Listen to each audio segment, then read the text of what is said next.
Hi hello ನಮಸ್ಕಾರ ಎಲ್ರಿಗೂ welcome back to Bhavya Santosh YouTube channel. ನಾನು ನಿಮ್ಮ ಭವ್ಯ.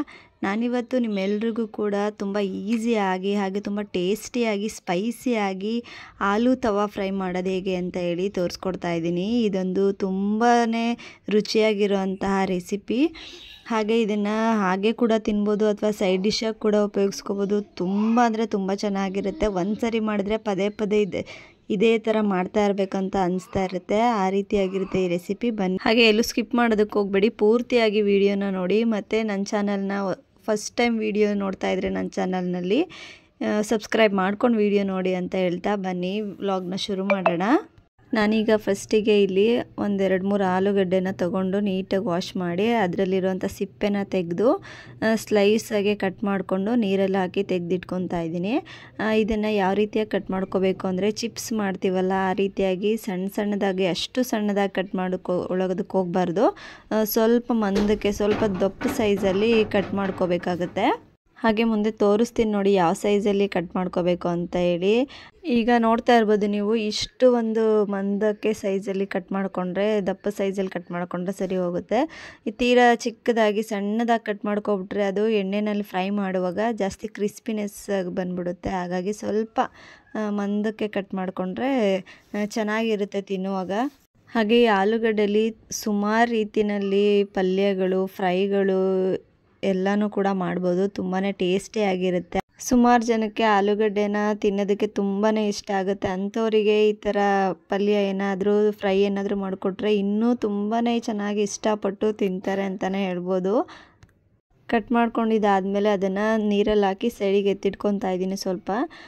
ಈಗ ಒಂದು ಪಾತ್ರೆ ತೊಗೊಂಡು ಅದಕ್ಕೆ ಅಚ್ಚ ಖಾರದ ಪುಡಿನ ತೊಗೊತಾ ಇದ್ದೀನಿ. 1-1.5 ಸ್ಪೂನಷ್ಟು ಅಚ್ಚ ಖಾರದ ಪುಡಿ, 1 ಸ್ಪೂನಷ್ಟು ಗರಂ ಮಸಾಲ, ಸ್ವಲ್ಪ ಧನಿಯಾ ಪೌಡರು, ಹಾಗೆ ಸ್ವಲ್ಪ ಅರಿಶಿಣದ ಪೌಡರು, ಮತ್ತು ಸ್ವಲ್ಪ ಕಸ್ತೂರಿ ಮೇಥಿನ ಹಾಕಿ ಮತ್ತು ರುಚಿಗೆ ತಕ್ಕಷ್ಟು ಉಪ್ಪನ್ನ ಹಾಕಿ ಒಂದ್ಸತಿ ಡ್ರೈ ಮಿಕ್ಸ್ನ ಮಾಡ್ಕೋಬೇಕು. ಈ ಕಸ್ತೂರಿ ಮೇಥಿ ಹಾಕೋದ್ರಿಂದ ಒಂದು ಒಳ್ಳೆ ಟೇಸ್ಟ್ ಬರುತ್ತೆ, ಫ್ಲೇವರ್ ಕೊಡುತ್ತೆ ಅದು. ಇಲ್ಲ ಅಂತ ಹೇಳಿದ್ರೆ ಅದನ್ನು ಸ್ಕಿಪ್ ಕೂಡ ಮಾಡ್ಕೋಬೋದು, ಆದರೆ ಹಾಕಿದ್ರೆ ಒಂದು ಒಳ್ಳೆ ಟೇಸ್ಟ್ ಬರುತ್ತೆ, ಫ್ಲೇವರ್ ಬರುತ್ತೆ ಅಂತಲೇ ಹೇಳ್ಬೋದು. ಈ ಥರ ಡ್ರೈ ಮಿಕ್ಸ್ ಮಾಡ್ಕೊಂಡಿದ್ದಾದಮೇಲೆ ಅದಕ್ಕೆ ಸ್ವಲ್ಪ ಎಣ್ಣೆನ ಹಾಕ್ಕೊಂಡು ಅದನ್ನು ಕೂಡ ಚೆನ್ನಾಗಿ ಮಿಕ್ಸ್ ಮಾಡಿಕೊಂಡು, ಜಾಸ್ತಿ ನೀರು ಹಾಕಿ ಮಿಕ್ಸ್ ಮಾಡ್ಕೋಬಾರ್ದು, ಸ್ವಲ್ಪ ನೀರು ಹಾಕಿ ಮಿಕ್ಸ್ ಮಾಡ್ಕೋಬೇಕಾಗತ್ತೆ. ಅಂದರೆ ಆಮೇಲೆ ಆಲೂಗಡ್ಡೆನ ಹಾಕಿದ ಮೇಲೂ ಅದರಲ್ಲೂ ನೀರು ಬಿಟ್ಕೊಬಿಡುತ್ತೆ ಆಲೂಗಡ್ಡೆ. ಹಾಗಾಗಿ ನಾವಿಲ್ಲಿ ಪೌಡರ್ನ ಕಲಿಸ್ಕೊಳ್ಳುವಾಗ ಜಾಸ್ತಿ ನೀರು ಹಾಕ್ಕೊಂಡು ಕಲಿಸ್ಕೊಬಿಟ್ರೆ ಆಮೇಲೆ ಫುಲ್ಲು ತೆಳುವಾಗಿಬಿಡುತ್ತೆ. ಹಾಗಾಗಿ ಸ್ವಲ್ಪನೇ ನೀರು ಹಾಕ್ಕೊಂಡು ಮಿಕ್ಸ್ ಮಾಡ್ಕೊಂಡಿದ್ದಾದಮೇಲೆ ಈಗ ನೀರಲ್ಲಿ ಇಟ್ಕೊಂಡಿದ್ವಲ್ಲ ಆಲೂಗಡ್ಡೆ, ಅದನ್ನು ಸ್ವಲ್ಪ ತೊಳ್ಕೊಂಡು ಈಗ ಅದರೆಲ್ಲ ಹಾಕಿ ಚೆನ್ನಾಗಿ ಮಿಕ್ಸ್ ಮಾಡ್ಕೋಬೇಕು. ಎಲ್ಲ ಆಲೂಗಡ್ಡೆ ಪೀಸಸ್ಗೂ ಅದು ಮಸಾಲೆ ಚೆನ್ನಾಗಿ ಅಂಟ್ಕೋಬೇಕು. ಟೈಮ್ ಇತ್ತು ಅಂದರೆ ಒಂದು 10 ನಿಮಿಷ ಸೈಡಿಗೆ ಎತ್ತಿಟ್ಟು ಆಮೇಲೆ ಕೂಡ ಮಾಡ್ಕೋಬೋದು. ಚೆನ್ನಾಗಿ ಉಪ್ಪು ಖಾರ ಎಲ್ಲ ಇಟ್ಕೊಂಡಿರುತ್ತೆ. ಇಲ್ಲಾಂದರೆ ಡೈರೆಕ್ಟಾಗಿ ಹಾಗೆ ಕೂಡ ಹಾಕೋಬೋದು.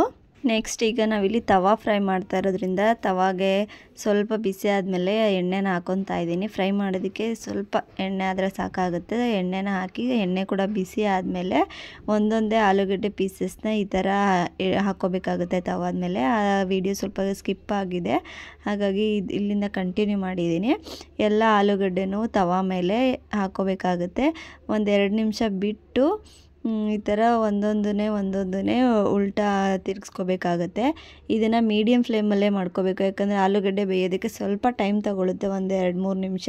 ಹೈ ಫ್ಲೇಮಲ್ಲಿ ಇಟ್ಕೊಬಿಟ್ರೆ ಅದು ಮಸಾಲೆ ಎಲ್ಲ ಸೀದೋಗಿಬಿಡುತ್ತೆ. ಹಾಗಾಗಿ ಮೀಡಿಯಮ್ ಫ್ಲೇಮಲ್ಲಿ ಇಟ್ಕೊಂಡು 1-2-3 ನಿಮಿಷ ಒಂದು ಸೈಡಲ್ಲಿ ಬೆಂದ ಮೇಲೆ ಮತ್ತೆ ಇನ್ನೊಂದು ಸೈಡಲ್ಲಿ ಹಾಕಿ ಅದನ್ನು ಕೂಡ 1-2 ನಿಮಿಷ ಚೆನ್ನಾಗಿ ಈ ಥರ ಫ್ರೈ ಮಾಡಿಕೊಂಡ್ರೆ ಆಲೂಗಡ್ಡೆ ತವಾ ಫ್ರೈ ರೆಡಿ ಆಗೋಗ್ಬಿಡುತ್ತೆ. ತುಂಬಾ ಟೇಸ್ಟಿಯಾಗಿರುತ್ತೆ. ಉಪ್ಪು ಖಾರ ಎಲ್ಲ ಚೆನ್ನಾಗಿ ಎಳ್ಕೊಂಡಿರುತ್ತೆ ಆಲೂಗಡ್ಡೆ. ಹಾಗೆ ತಿನ್ನುವಾಗೂ ಕೂಡ ಒಂಥರ ಚೆನ್ನಾಗಿರುತ್ತೆ, ಮೆತ್ತಗಿರುತ್ತೆ ಆಲೂಗಡ್ಡೆ. ಅಷ್ಟೊಂದು ಕ್ರಿಸ್ಪಿಯಾಗಿರೋದಿಲ್ಲ, ಸ್ವಲ್ಪ ಮಂದಕ್ಕೆ ಕಟ್ ಮಾಡ್ಕೊಂಡಿರೋದ್ರಿಂದ ಮೆತ್ತಗೆ ಚೆನ್ನಾಗೇ ಇರುತ್ತೆ. ಒಂಥರ ಆಲೂಗಡ್ಡೆ ಬಜ್ಜಿ ಎಲ್ಲ ತಿಂತೀವಿ ನೋಡಿ, ಆ ಥರನೇ ತುಂಬಾ ಚೆನ್ನಾಗಿರುತ್ತೆ. ಈ ಒಂದು ರೆಸಿಪಿನ ನಾವು ಬರೀ ಹಾಗೆ ಕೂಡ ತಿನ್ಕೋಬೋದು. ಮಕ್ಳುಗಳಿಗೆ ಸಂಜೆ ಸ್ನ್ಯಾಕ್ಸ್ ರೀತಿನಲ್ಲಿ ಕೂಡ ಮಾಡಿಕೊಡ್ಬೋದು, ಅಥವಾ ಅನ್ನ ಸಾಂಬಾರು ಏನಾದರೂ ಇತ್ತು ಅಂದರೆ ಸೈಡ್ ಡಿಶ್ಶಾಗಿ ಕೂಡ ಮಾಡ್ಕೋಬೋದು. ತುಂಬಾ ಚೆನ್ನಾಗಿರುತ್ತೆ. ಯಾವ ರೀತಿನಲ್ಲಾದರೂ ಕೂಡ ಇದನ್ನು ಮಾಡ್ಕೊಂಡು ತಿನ್ಬೋದು. ಒಂದು 5-10 ನಿಮಿಷದ ಒಳಗಡೆನೇ ಈ ಒಂದು ರೆಸಿಪಿನ ಮಾಡ್ಕೊಬಿಡ್ಬೋದು. ತುಂಬಾ ಜಾಸ್ತಿ ಟೈಮ್ ಏನು ತಗೊಳ್ಳೋದಿಲ್ಲ, ಬೇಗನೆ ಆಗೋಗ್ಬಿಡುತ್ತೆ. ಹಾಗೆ ಈ ವಿಡಿಯೋ ನೋಡಾದ್ಮೇಲೆ ಯಾರಾದರೂ ಟ್ರೈ ಮಾಡಿರೋರಿದ್ರೆ ಹೇಗೆ ಬಂತು ಅಂತೇಳಿ ಕಮೆಂಟ್ ಮೂಲಕ ತಿಳಿಸಿ. ಹಾಗೆ ಇದೇ ಥರ ಏನಾದರೂ ಬೇರೆ ಥರ ರೆಸಿಪಿಗಳೇನಾದರೂ ಬೇಕು ಅಂತ ಹೇಳಿದ್ರೆ ಕಮೆಂಟ್ ಮೂಲಕ ತಿಳಿಸಿ. ಯಾವ ಥರ ರೆಸಿಪಿ ಮಾಡಬೇಕು ಅಂತೇಳಿ ನಾನು ಅದನ್ನು ಮಾಡಿ ತೋರಿಸ್ತೀನಿ. ಮತ್ತು ಯಾರಾದರೂ ಹೊಸದಾಗಿ ನನ್ನ ಚಾನಲ್ನ ನೋಡ್ತಾ ಇದ್ದರೆ ಪ್ಲೀಸ್ ಬೇಗ ಹೋಗಿ ಸಬ್ಸ್ಕ್ರೈಬ್ ಮಾಡ್ಕೊಂಡು ವಿಡಿಯೋ ನೋಡಿ ಅಂತ ಹೇಳ್ತಾ ಮತ್ತೆ ಸಿಗ್ತೀನಿ ಇನ್ನೊಂದು ಹೊಸ ವ್ಲಾಗ್ ಜೊತೆ. ಅಲ್ಲಿವರೆಗೂ ಟೇಕ್ ಕೇರ್, ಬಾಯ್, ಜೈ ಶ್ರೀರಾಮ್.